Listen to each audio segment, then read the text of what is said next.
మనం breaking news చూస్తున్నాం. తెలంగాణ బొగ్గు గని కార్మిక సంఘం నాయకులు సంచలన నిర్ణయం తీసుకున్నారు.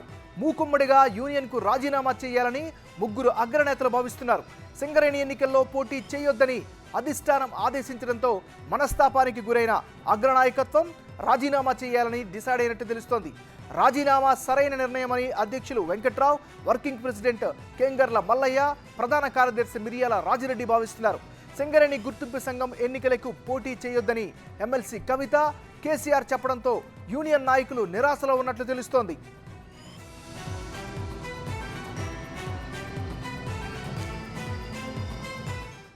ఇక ఇదే అంశానికి సంబంధించి మరింత తాజా సమాచారం అందించేందుకు మా రిపోర్టర్ శ్రీనివాస్ సిద్ధంగా ఉన్నారు. శ్రీనివాస్, చెప్పండి, అసలు ఏం జరిగింది? మీ దగ్గర ఉన్న అప్డేట్స్ ఏంటి?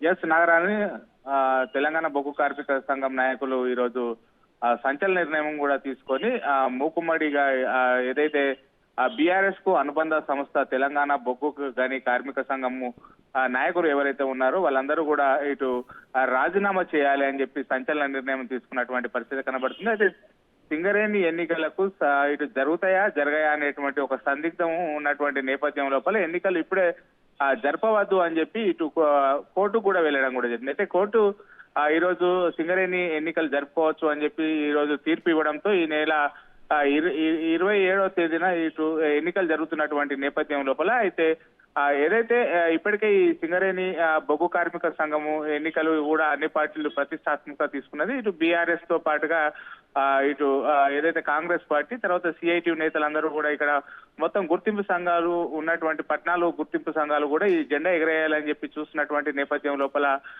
ఇటు బీఆర్ఎస్ కు అనుబంధ సంస్థ అయినటువంటి టీబీజీకే ఏదైతే నాయకులు ఉన్నారో గత ఎన్నికల లోపల వీరే ఇక్కడ ఘన విజయం సాధించారు. అయితే ఈ హైకోర్టు తీర్పు ఇచ్చినటువంటి నేపథ్యం లోపల ఈ ఎన్నికలకు దూరంగా ఉండాలని చెప్పి బీఆర్ఎస్ అగ్రనేతలు ఇటు ఎమ్మెల్సీ కవిత, తర్వాత కేసీఆర్ సూచన మేరకు వీరికి తెలియజేయడం జరిగింది. ఈ ఎన్నికలు హైకోర్టు తీర్పు ఇచ్చినా గానీ ఈ ఎన్నికలకు బీఆర్ఎస్ పార్టీ దూరంగా ఉండాలి అని చెప్పి చెప్పడంతో దీంతో ఎన్నో ఆశలు పెట్టుకున్నటువంటి టీబీజీకే నాయకులు కూడా ఈ తీవ్ర నిరాశకు లోనైనటువంటి పరిస్థితి లోపల రేపు ఉదయం వీళ్ళంతా కూడా ఎవరైతే టీబీజీకే నాయకులు ఇటు అగ్రనాయకులు మిరియాల రాజిరెడ్డి, కేంగర్ల మల్లయ్య, తర్వాత వెంకట్రావు, వీళ్ళు ముగ్గురు కూడా ఈ తెలంగాణ బొగ్గు కార్మిక సంఘానికి పటిష్టం చేయడం లోపల కృషి చేశారు. వీరితో పాటుగా మరికొంతమంది నాయకులు కూడా రేపు 11 గంటల సమయం లోపల ఇటు తెలంగాణ బొగ్గు కార్మిక సంఘానికి రాజీనామా చేసేటువంటి ఆలోచన చేస్తున్నట్టయితే సంచలన నిర్ణయం కూడా చేసుకోవడం తెలిసింది.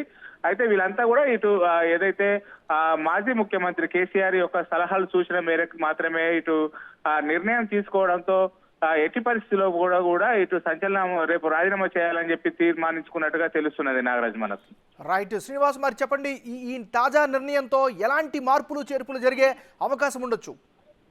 అయితే ఈ కేంగర్ల మల్లయ్య వీళ్ళంతా కూడా ఇటు మిరియాల రాజిరెడ్డితో పాటు కేంగర్ల మల్లయ్య, వెంకట్రావు వీళ్ళంతా కూడా ఈ కార్మిక సంఘాన్ని పటిష్టం చేయడానికి కూడా చాలా కృషి చేశారు. అయితే ఈ ఎన్నికల లోపల మరొకసారి సత్తా చాటాలని చెప్పి చూస్తున్నటువంటి నేపథ్యం లోపల ఇటు బీఆర్ఎస్ అగ్రనేతలు ఈ ఎన్నికలకు పోటీ చేయొద్దు, దూరంగా ఉండాలని పిలుపు ఇవ్వడంతో పోటీ చేయని గుర్తింపు సంఘం ఎన్నికల లోపల తామెందుకు అనేటువంటి కోణం లోపల అయితే వీళ్ళంతా కూడా డిస్కషన్ చేసినట్టుగా తెలుస్తున్నది. మొత్తంగా ఈ ముగ్గురు అగ్రనేతలతో పాటు మరికొంతమంది నాయకులు కూడా వీళ్ళంతా కూడా సంచలన నిర్ణయం తీసుకున్నారు. పోటీ చేయనప్పుడు ఆ సంఘం లోపల ఉండడం వేస్ట్ అని చెప్పి ఉద్దేశంతో రేపు రాజీనామా చేసేటువంటి అవకాశాలు ఉన్నాయి. మొత్తానికైతే ఇటు ఏదైతే తెలంగాణ బొగ్గు కార్మిక సంఘానికి అనుబంధ సంస్థగా కొనసాగుతున్నటువంటి నేపథ్యం లోపల ఇది ఎఫెక్ట్ పెద్ద ఎత్తున కూడా ఉండేటువంటి అవకాశంగా ఉన్నట్టుగా తెలుస్తుంది. మొత్తానికైతే వీరు తీసుకున్న నిర్ణయం అయితే సంచలనంగా మారుతున్నటువంటి పరిస్థితి కనబడుతుంది Nagaraj. Right, thank you Srinivas updates అందించినందుకు.